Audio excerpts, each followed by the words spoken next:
friends, welcome back to my channel. If you are new viewer, please subscribe my channel for more videos.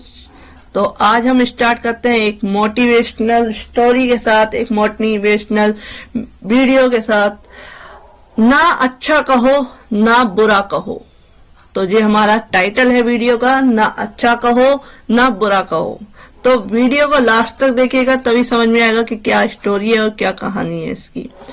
अक्सर किसी भी वस्तु पर नजर पड़ते ही हम उसे या तो अच्छा सिद्ध करते हैं या बुरा कहते हैं। ये आपने अपने में भी देखा होगा, जब भी हम किसी एक भी चीज पे हमारी नजर पड़ती है या किसी भी पर्सन पे हमारी नजर पड़ती है तो हम उसमें अच्छाई और बुराई ढूंढने लगते हैं। तो ये हमारी नॉर्मल नेचर है कि हम जब भी किसी वस्तु को या किसी व्यक्ति को देखते हैं तो उसमें अच्छा या बुरा, वो व्यक्ति अच्छा है या बुरा है, वो चीज अच्छी है या बुरी है, ये चीज देखने लगते हैं। तो अक्सर जो हम ऐसा करते हैं, उस वस्तु के प्रति हम अनजाने हैं, हमें नहीं पता कि उसकी क्वालिटी अच्छी है या नहीं, कैसे बनती है, किसने बनाई है, हमारे काम की वस्तु है या नहीं। इन सब बातों की जानकारी किए बिना हम तुरंत निर्णय लेते हैं और उसे अच्छा बुरा कहने के पीछे नहीं रहते हैं, उसे अच्छा या बुरा उसका डेफिनेशन करने लगते हैं। जबकि जैसे ही हमने राग में अच्छा कहा या द्वेष में बुरा कहा, वैसे ही हमारे क्या है, एक अंदर किसी तरह का क्या है चेंज आता है। हम क्या है, एक अलग अनुभव करते हैं, एक आनंद का अनुभव करते हैं अलग सा।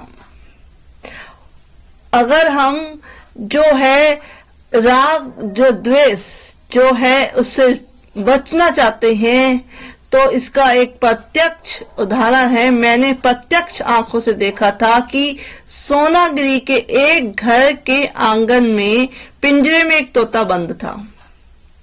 पेड़ पर बैठे सारे तोते पिंजरे के आसपास बैठकर आवाज लगा रहे थे। जो पिंजरे के अंदर वाला तोता छटपटा रहा था, जोर जोर से चिल्ला रहा था। बाहर वाले तोते जब नहीं थे तब पिंजरे वाला तोता शांति से बैठा था। जहां कोई बाहर नहीं था तोता, तब तक वह क्या था, आराम से बैठा हुआ था। जैसे ही बाहर वाले तोते आ गए वह चिल्लाने लग गया, पर साथियों देखकर उसे भी मुक्त होने की भावना हुई। ऐसे ही जैसे कि हम मंदिर में भगवान के दर्शन से वही झटपटाहट हमारे अंदर भी होनी चाहिए। यदि हम ऐसी भावना रखते हैं तो क्या होगा, हम जो है ये गलत और सही, अच्छा या बुरा कहना छोड़ देंगे। दूसरा आवश्यक है कि यदि एक रंग अच्छा लगता है दूसरा खराब लगता है। भोजन में भी राग द्वेष के अत्यधिक परिणाम होते हैं। भोजन का राग द्वेष कभी कभी झगड़ा भी करवा देता है। वर्तमान में बच्चों के भोजन को लेकर माताएं बहुत परेशान रहती हैं, मैं भी बहुत रहती हूँ। बच्चे जिद करते, ये अच्छा नहीं है, ये खराब है, मेरे लिए ये बनाओ, मेरे लिए वो बनाओ। आगे जाकर भविष्य में इसके परिणाम गलत हो जाएंगे। वस्त्रों को लेकर भी वर्तमान में लोग अत्यधिक राग द्वेष के घेरे में आ गए हैं। फैशन सब लोग तो कर लेते हैं, पर इन सब कार्यों से जो मन की स्थिरता है वह क्या है, वो स्थिरता अस्थिरता भर जाती है, स्थिरता नहीं रहती है मन में। अधिक इच्छा पूर्ति से कलेश शुरू हो जाते हैं जो चिंता का कारण बन जाता है। अधिक चिंता से क्या है, डिप्रेशन या अनेक बीमारियां हो जाती हैं, तब जीवन बेकार लगने लगता है।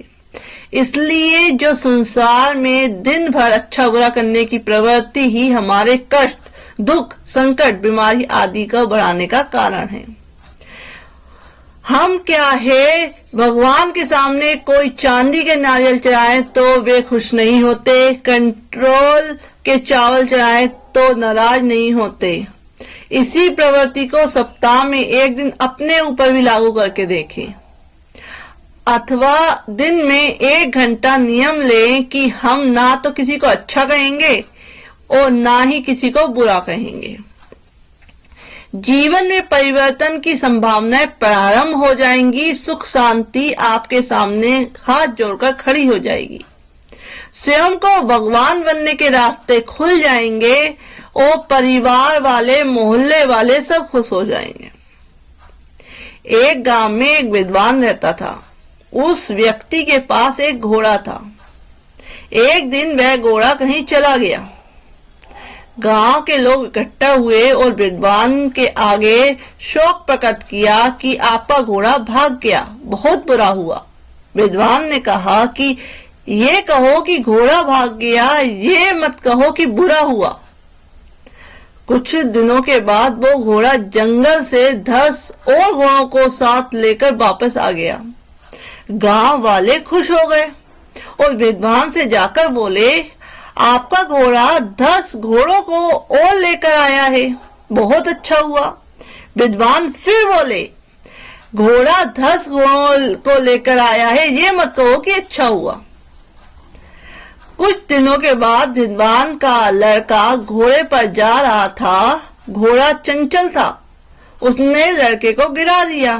फिर लोगों ने कहा कि घोड़ा अच्छा नहीं है, लड़के को गिरा दिया, उसकी टांग टूट गई, बहुत बुरा हुआ। विद्वान फिर बोला, ये कहो टांग टूट गई, ये मत बोलो कि बुरा हुआ। कुछ दिनों के बाद पड़ोसी राज्य ने राज्य पर चढ़ाई कर दी।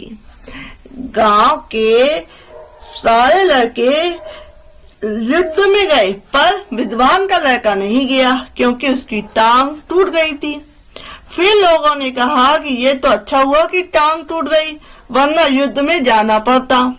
विद्वान ने फिर कहा कि आपसे मैं बार बार कह रहा हूँ कि आप ये ना कहें कि अच्छा हुआ या बुरा, जो स्थिति है बस वही कहें, इससे अधिक बोलने की आवश्यकता नहीं है।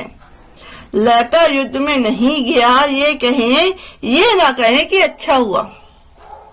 कहानी शिक्षा दे रही है कि अच्छा होना और बुरा होना हमारे हाथ में नहीं है। यह केवल पुरुषार्थ करें, कार्य करें, अपनी मेहनत में कमी न करें, बाकी अच्छा बुरा भाव मन से निकालें, जो हम अंततः कर्मों के बंध से बच जाएंगे। अनादि काल से इसी राग द्वेष के कारण हम संसार में भ्रमण कर रहे हैं। हमारे बाल सफेद होंगे, हमारे हाथ में नहीं है। हम कब बीमार होंगे, अर्थात वे भी हमारे हाथ में नहीं है। या हम कब स्वस्थ होंगे, ये भी हमारे हाथ में नहीं है। हम कुछ सोचते हैं और कुछ बोलते हैं, अर्थात ये भी हमारे हाथ में नहीं है। जन्म मृत्यु जय पराजय कुछ भी हमारे हाथ में नहीं है। फिर इसी टेंशन में सारा संसार दुख के भार को बढ़ाता चला जा रहा है। अच्छा बुरा संसार में नहीं, आपकी उपयोगिता पर निर्भर करता है। गर्मी में स्वेटर खराब लगती है, सर्दी में वही स्वेटर अच्छी लगती है। स्वेटर ना खराब है ना अच्छी है, हमारी उपयोगिता और हमारी दृष्टि से हम वस्तु या व्यक्ति का मूल्यांकन करते हैं। अतः थोड़ा सा इससे हटकर जिए तो आनंद होगा। संसार में जोड़ों का, गहनों में तोड़े का, कहानी में घोड़े का बहुत ही बड़ा महत्व है। गाँवों में अंता का, चुटकुलों में संता का, छोड़ने में चिंता का बड़ा ही महत्व है। पत्तल में दोने का, मुक्ति के होने का, अच्छा बुरा सोचकर बोलने का बड़ा ही महत्व है। तिलक की निशानी का, गर्मी में पानी का, समझ में कहानी का बड़ा ही महत्व है। अगर आपको इस वीडियो से शिक्षा मिली है, कोई मोटिवेशन मिला है, प्रेरणा मिली है, तो आप भी विचार कीजिए कि आप किस उसमें जी रहे हैं, किस भ्रमजाल में जी रहे हैं। अगर आपको मेरी वीडियो पसंद आई हो तो इसे लाइक कीजिए और व्यक्तियों को शेयर कीजिए। Thank you for watching this video.